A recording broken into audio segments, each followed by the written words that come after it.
Neil Warnock, possibly the most memed manager in world football. Although he was mostly known for saving clubs from relegation or getting them promoted, there were some low points in there too, none more so than his disastrous 33-day spell in charge at Aberdeen. Even Liz Truss lasted longer than that, for f***'s sake. Just how did a man so renowned for taking over struggling teams and turning them around fail so horribly? Let's find out.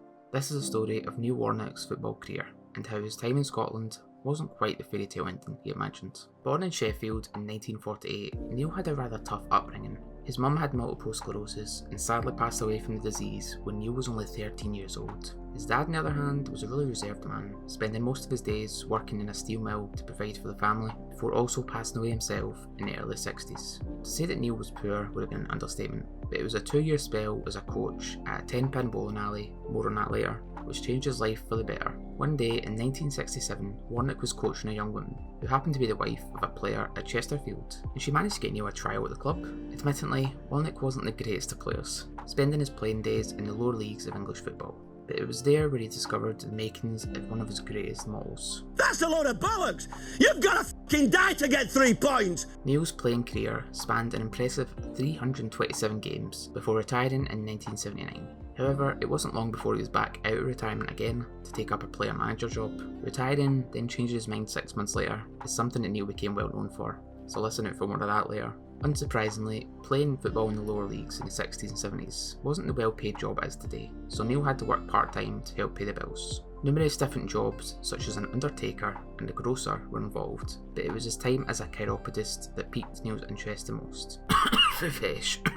Having first dipped his toe into management with non-league Gainsborough Trinity in 1980, Neil hanged his playing boots up for good in 1982 to focus solely on his new job at Burton Albion. That is, when he wasn't charging over the odds to fix up old ladies' feet in his spare time. After 5 years with Burton, Neil hopped over to manage Scarborough, where he got his first taste of success, winning the Conference League in 1987 to become the first team to get promoted to the Football League in this manner. Warnock left the seaside town in November of 1988 to take over at Notts County, where he nailed back-to-back promotions in his first 2 full seasons, taking him to the top tier of English football. In the summer of 1991, Neil met with then Chelsea chairman Ken Bates over the prospect of managing the London club. Now, Chelsea weren't quite the European giants that they are today, more lingering around mid-table, similar to tropes like Man United and Tottenham nowadays. As a result, Neil showed his loyalty to Notts County by turning the offer down, only to get sacked the following season.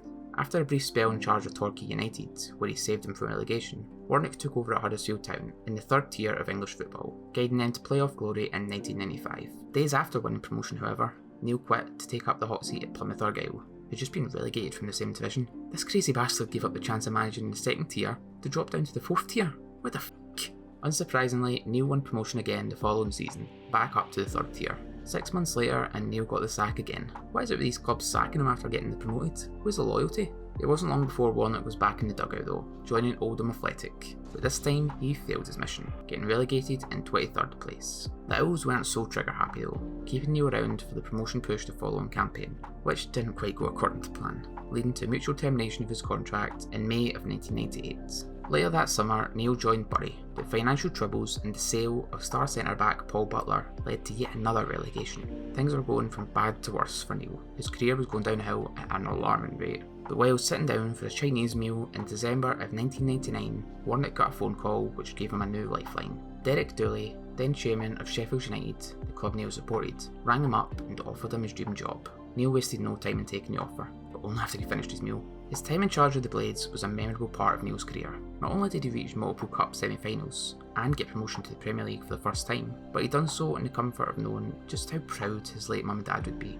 Also, remember how I mentioned him being a bowling coach as a youngster? Well, there was a cracking story during his time with Sheffield United of how he took his team out to bowling one day, convinced everyone to put £20 into the pot, only to whip out his custom bowling shoes and custom ball and squish the whole squad, taking home the winnings. If that doesn't tell you everything you need to know about Neil Warnock, nothing will. Sadly, his time at his dream job came to an end in 2007, after getting relegated back to the 2nd tier, following a rather controversial goal by Carlos Tevez of West Ham against future club Man United. Neil went on to manage Crystal Palace a few months later, with the then 58-year-old proclaiming that it would be his last job in football. He took over the club in a relegation battle, but managed to pull them miraculously from safety all the way up to the playoffs, losing out to Bristol City in the semi-final. Things got increasingly more difficult from then on, however, as Crystal Palace suffered financially, eventually entering administration in January of 2010. Instead of sticking around and helping the club through their troubles, Warnock jumped ship to join QPR 2 months later, so much for retiring after Palace. Having comfortably kept QPR up that season, Neil went on to win the Championship trophy the following year, gaining promotion to the Premier League, helped massively by the skills of maverick midfielder Adel Taarabt. Warnock has a great story he absolutely loves telling about the Moroccan, so I'll let him take it away. Gaffer, I need to go home. Oh, what's the matter, son? He said, I need my best friend being shot, and I need to go see him and his mother. And I said, oh, bloody hell, that's more important. You get off home. So he's gone across to France, right? So I thought, so somebody brings me a passport in on the Saturday night. I said, what's this? Adele's passport. I said, where were that? We found it on the dressing room, on the floor in the dressing room. So I said, so how's he got to France? we play in Barnsley on the Monday. So on the Sunday, I ring Caroline. I think it's my secretary, and I said to her, "He's coming in this morning, Caroline. Supposed to be." She said, "Yeah, he's in now." Right? I said, "Don't leave him." I said, "Go and see him. Don't let him go on his own, and he's got to come up to Barnsley now. He's got to play on Monday." They got him up to Barnsley, and I said, "Oh, how did your weekend go?" Poor out. I said, "Adele, it's terrible about you. Is your friend okay?" "Yes, he's okay, a lot better." And blah blah. I said, "Did you have a good week? Did you have a good over? Two couple of nights?" "Yeah, very good." I said, "Oh, good. Here, do you want your passport, Maxon?" He looked at me. I said, "How did you get home?" He went, I said, "I don't want to know. You'd better score tomorrow, or I'm gonna absolute hammer you." Right? He scored within 4 minutes. And it was like we never had a kick after that. We won 1-0 and they battered us, Barnsley.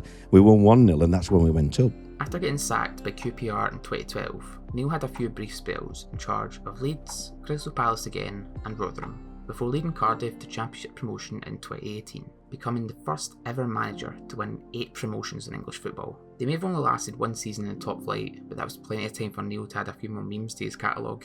Chasing the Cameraman is probably the most popular, but my personal favourite is him standing on the halfway line at the end of a game against Chelsea, hands on hips, staring at the match officials after they made a crucial mistake. He left Cardiff in November of 2019, effectively retiring from the game, until June the following year however, when he was back in the touchline yet again, this time for Middlesbrough in the Championship. Not only did he help keep the club up in his first season, he broke another long-term English football record, eclipsing Dario Gradi's tally for number of games managed with 1,602 matches. 4 days later he left the club. The deed was done. He became a double record holder. On the 9th of April 2022, at the age of 73 years old, Warnock officially announced his retirement from the game. You know what's coming next though, right? You guessed it. 10 months later and he was back out of retirement again, rejoining Huddersfield Town. Neil Warnock done what Neil Warnock does best, and saved the club from relegation in his first season, signing a new 1-year contract extension. Just 8 games into the new season though, and Neil was let go yet again, going out to a special chant from the away fans in his final match.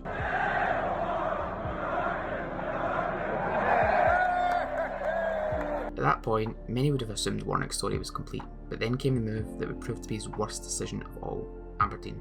Neil had spoken many times previously about how he always wanted to manage in Scotland, and having applied to jobs at both Hearts and Aberdeen in the past without any success, he understandably jumped at the chance of managing the Dons in 2024. Aberdeen were having a bit of a stinky season, sitting in 8th place having just sacked Barry Robson. There was only 7 points separating themselves in 4th place though, so the chance of European football was still on, and they were hoping the experience of Neil Warnock would help achieve that. They couldn't have been more wrong.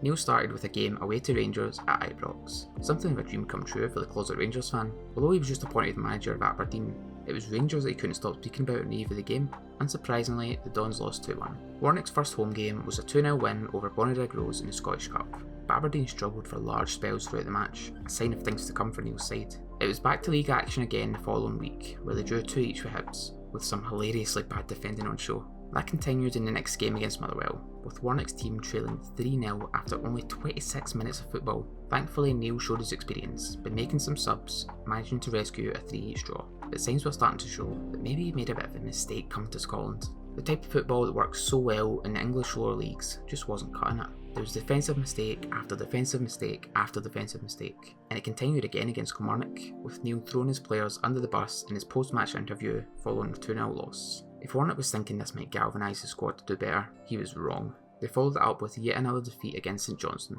4 days later, before perhaps the moment where he decided enough was enough.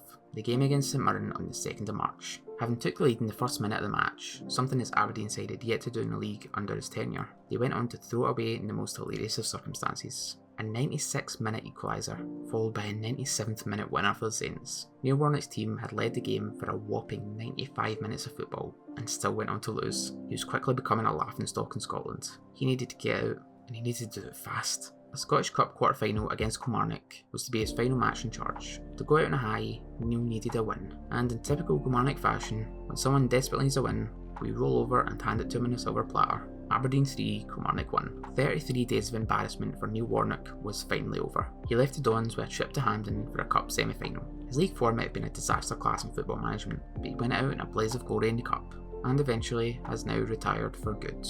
Oh, for f***'s sake. That's it for this video. Thanks to anyone that made it this far. If you enjoyed, feel free to drop a like and leave a comment, maybe even subscribe. Click here to continue watching more of my content. Thank you.